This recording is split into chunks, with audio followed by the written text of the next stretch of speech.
కాదు నేను ఎస్పీ భరత్ చంద్ర మరదలి. ఆగు.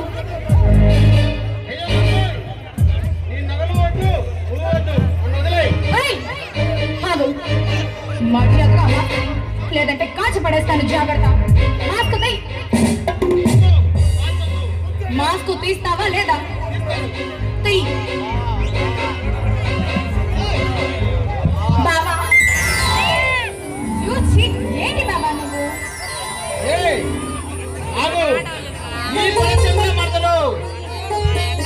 ఎంత ధైర్యవంతురాలోని చిన్న టెస్ట్ చేశాను. పర్వాలేదు, మంచి ధైర్యవంతురాలు. తెలిసింది కదా చేవనుకుంటున్నా. మరి భవానీ అంటే భవానీయే. ఇప్పుడైనా అర్థమైంది కదా. ఒప్పుకుంటానే. కొంటే మరి